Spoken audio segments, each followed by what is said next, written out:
Bonjour tout le monde et bienvenue sur ma chaîne Training the Trend. On se retrouve aujourd'hui pour parler de Yield Node, un projet de node et pour le coup c'est un réel projet de node, c'est-à-dire que vous aurez accès à des nodes de validateurs. Le nom pour le coup n'est pas usurpé comme le reste de la DeFi qui est dans cet espace-là et qui a attiré pas mal de fonds dessus comme StrongNode, Tor, PowerNode. Bien sûr, mon projet préféré dans cet espace Horde.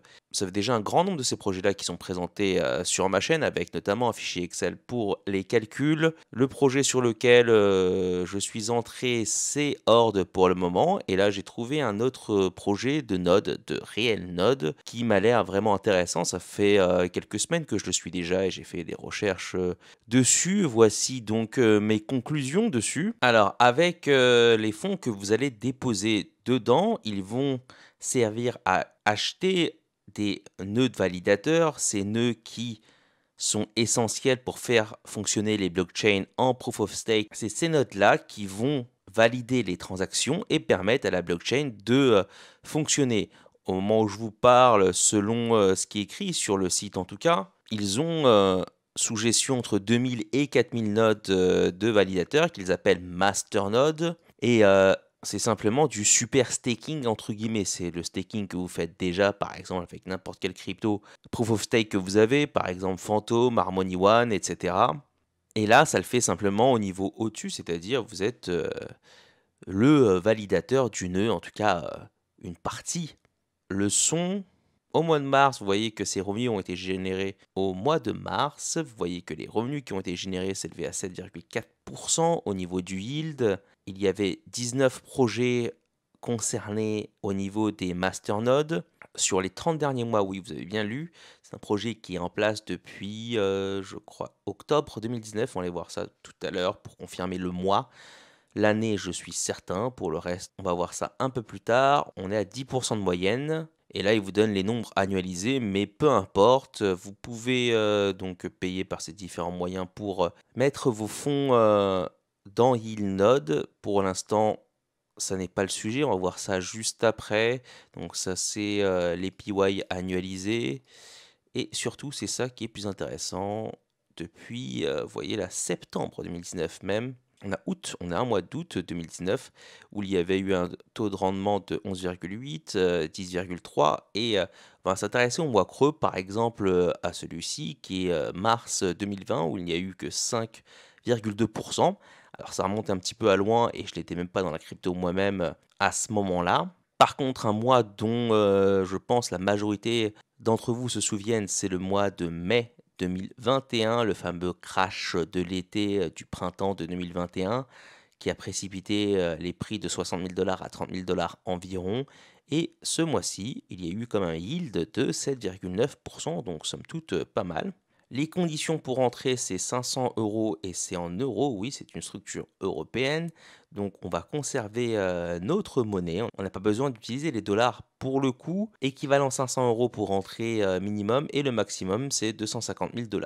Le paiement sur votre compte se fait de manière mensuelle. Vous pouvez choisir soit de redéposer ces fonds en partie ou en totalité pour composer vos gains ou les retirer. Et au bout de 6 mois, les sous que vous aurez mis sur la plateforme qui auront été utilisés pour acheter ces nœuds validateurs pourront être retirés à tout moment.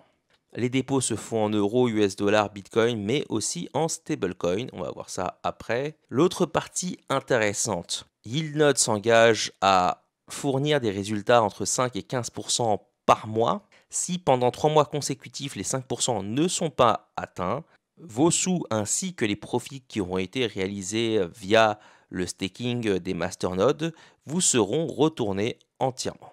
Pour l'instant, ça n'est jamais arrivé, donc personne n'a pu vraiment mettre ce système en difficulté pour le moment. Là, c'est juste les cours pour comparer par rapport à différents assets, dont Bitcoin qui est en orange depuis la création de YieldNode. Le reste, c'est la finance traditionnelle, le Dow Jones comme vous le voyez, mais aussi l'or. Pour le moment, je ne fais pas trop attention à ça, ça m'intéresse un peu moins. On va voir le résultat mois par mois. Ce n'est pas du minage, c'est bien du proof of stake. La team est entièrement docs avec les différents liens LinkedIn. C'est toujours bon à prendre. Certains ont déjà des expériences dans la tech, notamment. Et voici les tokens concernés pour faire justement le Proof of Stake. Tritium, Voltwatch, Sapphire, d'ailleurs, qui est également un moyen de paiement sur la plateforme pour déposer vos sous si vous le souhaitez. Heliobank, il y a relativement des tokens pour l'instant jeunes. Et le principal risque réside ici, c'est-à-dire dans le choix des projets et des tokens qui vont être mis en avant. Ce n'est pas du AVAX, ce n'est pas du Fantôme, ce n'est pas du CRO, etc. Ce sont bien des tokens un peu moins connus, mais le choix de certains de ces tokens, par exemple comme Sapphire, qui est une mid-cap, on peut voir que la charte est plutôt intéressante à ce niveau-là. Donc le choix des projets est fait de manière minutieuse, semble-t-il. Bien sûr, les résultats ne sont pas toujours aussi bons. On peut voir par exemple avec Crypto Saga ici, vous voyez que c'est un token qui a été lancé, on va aller voir ça, janvier de cette année. Donc ça ne fait pas si longtemps, c'est un token relativement jeune. Pour l'instant, on corrige après avoir fait un bon décollage au départ, comme la majorité du marché qui est plutôt descendant.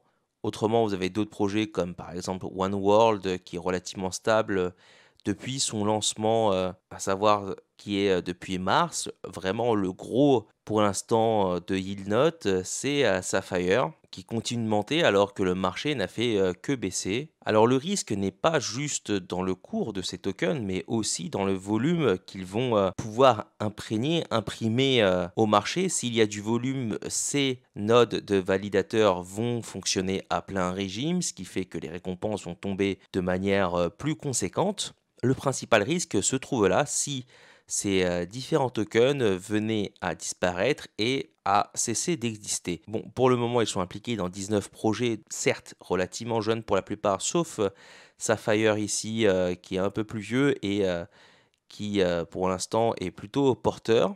Du reste, si ces cryptos venaient à s'écrouler et qu'on ne parviendrait pas à faire les 5% mensuels sur 3 mois consécutifs, on devrait normalement récupérer notre mise de départ qui n'est pas vraiment acheté en token, mais plutôt qui est utilisé pour de la location, comme ils disent. Nos tokens sont ainsi mis en collatéral pour pouvoir accéder à ces masternodes et on pourrait récupérer, même en cas d'effondrement des différents masternodes, en principe, bien entendu, et je pourrais me tromper là-dessus, hein, notre mise de départ. Du reste, vous avez quand même l'historique de Yieldnode qui est assez impressionnant. C'est un projet beaucoup plus stable avec des récompenses beaucoup moins dégènes. Donc, on n'est pas sur des 100 000, 50 000, etc. de gains. Ici, c'est beaucoup plus raisonnable, entre guillemets. On est en crypto, donc si on compare à la finance classique, bien entendu, on est sur une autre stratosphère.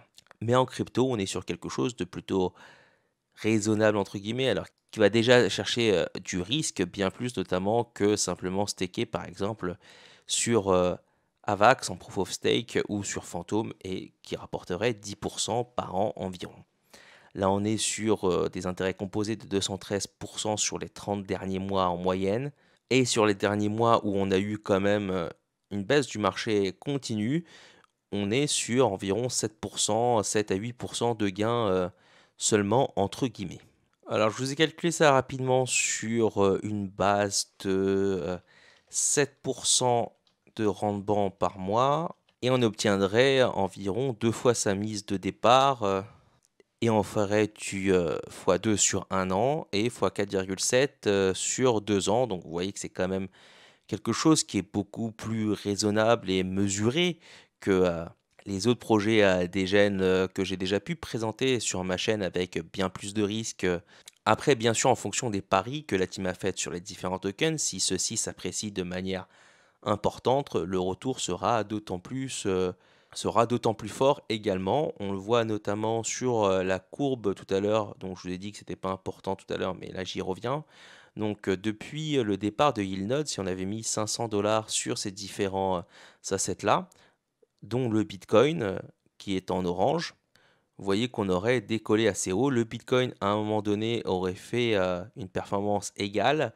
C'était vers avril de l'année dernière, mars. durant le pic du printemps du Bitcoin en 2021. Puis Yieldnode a continué sa route alors que le Bitcoin a essentiellement fait du range entre 30 et 60 000 dollars. Ça s'explique simplement par la performance de Sapphire dans lequel ils ont été investis assez tôt avec des performances intéressantes. Si maintenant leurs autres tokens, que je ne connais pas d'ailleurs, donc je ne pourrais pas vous donner mon avis dessus, arrivent à performer de manière similaire, on pourrait avoir quelque chose d'intéressant. Pour le moment, rien n'est sûr. Du coup, je reste avec une vision conservatrice de l'avenir de Yieldnode, à savoir 7% par mois, ce qui donnerait x2 à la fin. Donc on est sur un investissement qui présente tout de même moins de risques avec une meilleure sécurité entre guillemets, à savoir un retour de nos fonds si la plateforme sous-performe et je mets des guillemets là-dessus puisque cela n'a pas encore été testé. Il faudra aller voir dans les temps durs comment cela se passe.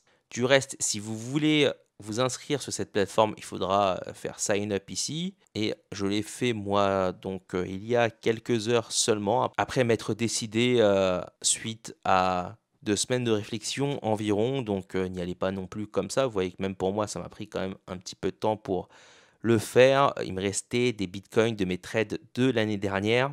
C'est quelque chose que je ne vais pas trop toucher au départ. Mais comme il ne faisait rien entre guillemets, ça m'énervait un petit peu et j'aime bien quand l'argent travaille, bien sûr avec du risque. Et je vais vous montrer, je viens de les déposer. Là, c'est en euros, c'était environ 3200 dollars de mémoire, je crois, en valeur dollar. Et ça s'est transformé en euros, enfin converti en euros sur la plateforme.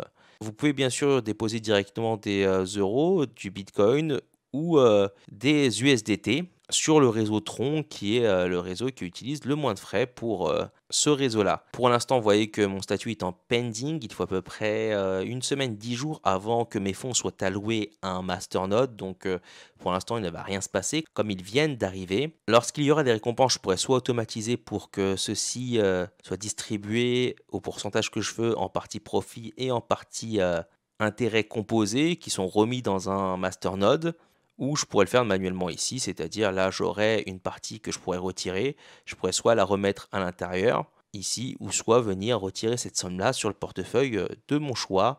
En cliquant sur ici, vous pouvez bien sûr choisir le portefeuille sur lequel vous voulez retirer, et vous pouvez retirer également en saphir vos récompenses.